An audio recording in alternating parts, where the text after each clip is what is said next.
Hello, this is Dennis Pullis. Today I am speaking as a citizen rather than as a philosopher. Our country is in a crisis. We all know this. There's about 13 million people unemployed.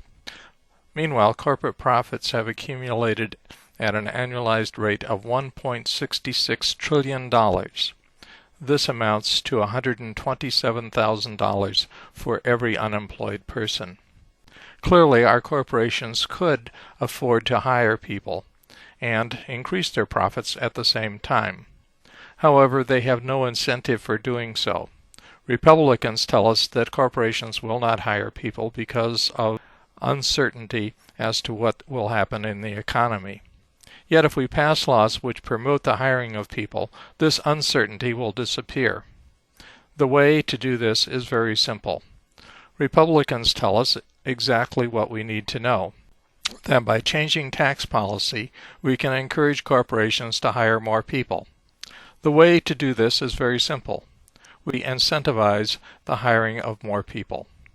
We do this by looking at just versus unjust profits. You may ask, what right have we got to impose our will on corporations?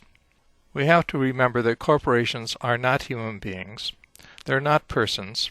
They're creations of the government. Every corporation is chartered by the government, and as a creature of the government is completely justified in imposing regulations which will promote the common welfare. Every government official, every elected representative, is sworn to uphold and defend the Constitution of the United States. The purpose of the Constitution they are sworn to uphold is spelled out in the preamble. We, the people of the United States, in order to form a more perfect union, establish justice, ensure domestic tranquility, provide for the common defense, promote the general welfare, and secure the blessings of liberty to ourselves and our posterity, do ordain and establish this Constitution of the United States of America. Yet we may well wonder how many of our elected representatives actually do promote justice and the general welfare as opposed to the special interests of those who donated to their campaigns. We may well wonder how many put we the people above corporate interests. Here's a simple plan that will accomplish three things that everyone says that they want to do. First, it will help reduce the deficit. Second, it will simplify the tax code. And third, it will accomplish what tax policy is supposed to accomplish according to the Republicans, namely increase employment. Let's see how my plan would work. My plan would apply to times of high unemployment, say when the unemployment rate was above 5 or 6%. During that time, unjust high profits would be taxed at 100%. So what is an unjust profit? It is a profit that a corporation accrues as a result of failing to fulfill their social responsibility to hire workers.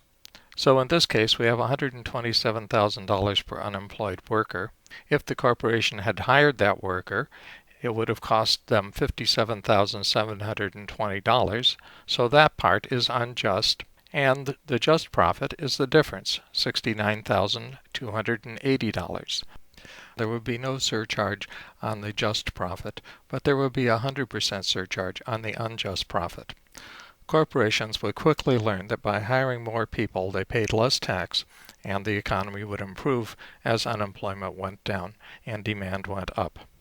There would also be no surcharge if the profit per unemployed worker were less than the cost of hiring a worker. But when there's more profit being made than the cost of hiring a worker, clearly it is socially unjust to leave people unemployed who could otherwise be hired. The novel idea here is that corporations have social obligations. The Supreme Court has ruled that they have free speech rights. With rights come obligations. If we are to treat corporations as persons, then they have social obligations just like the rest of us. And one of these social obligations, the reason why they're chartered, is for the economic benefit of all society. When they fail to hire enough people, that is a failure of their social obligations. Think about it.